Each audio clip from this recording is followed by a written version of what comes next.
এবার কি নাম বদলে যাবে রয়্যাল চ্যালেঞ্জার্স বেঙ্গালুরুর? আইপিএল শুরু হওয়ার আগেই মালিকানা বদল হয়েছে তাদের।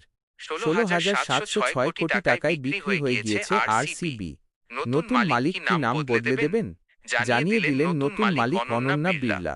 পাশাপাশি আরসিবি বিক্রির পর মুখ খুলেছেন দলের প্রথম মালিক বিজয় মাল্য।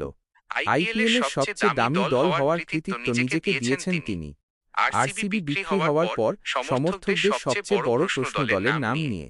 ২০০৮ সালে যখন আইপিএল শুরু হয় তখন এই দলের নাম ছিল রয়্যাল চ্যালেঞ্জার্স ব্যাঙ্গালোর। পরে ২০২৪ সালে শহরের নাম অনুযায়ী নাম বদলে হয় রয়্যাল চ্যালেঞ্জার্স বেঙ্গালুরু। এবার কি সেই নামও বদলে যাবে? সমর্থকদের স্বস্তি দিয়েছেন অনন্যা।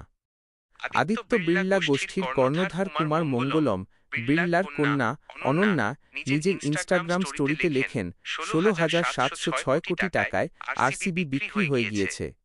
আদিত্য বিড়লা গোষ্ঠী, ডেভিড ব্লিটজার ও ব্ল্যাকস্টোনের কনসোর্টিয়াম আরসিবি কিনেছে। তবে সমর্থকদের জন্য ভাল খবর যে আদিত্য বিড়লা গোষ্ঠী জানাচ্ছে দলের নাম রয়্যাল চ্যালেঞ্জার্স বেঙ্গালুরুই থাকবে। অনন্যা স্পষ্ট করে দিয়েছেন, হাত বদল হলেও নাম বদল হবে না কোহলিদের দলের। আইপিএলের শুরুতে ৪৪৬ কোটি টাকায় বেঙ্গালুরু কিনেছিলেন বিজয় মাল্য। তখন মুম্বই ইন্ডিয়ান্সের পর আইপিএলের দ্বিতীয় দামি দল ছিল আরসিবি। কিন্তু ক্রিকেটের স্বার্থে দল কেনেননি মাল্য। ঋণ খেলাপি মামলায় অভিযুক্ত মাল্য ভারত থেকে পালিয়ে বর্তমানে ব্রিটেনে থাকেন। সেখানেই একটি পডকাস্টে মাল্য বলেছেন, আরসিবি কেনার একমাত্র উদ্দেশ্য ছিল আমার মদের ব্র্যান্ড রয়্যাল চ্যালেঞ্জের প্রচার। ক্রিকেটের প্রতি কোনো ভালোবাসা ছিল না।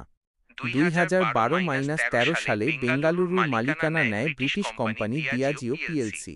ইন্ডিয়ান আর্ম ইউনাইটেড স্পিরিট লিমিটেডের মাধ্যমে আরসিবির কর্মকাণ্ড সামলাত তারা। ২০১৬ সালে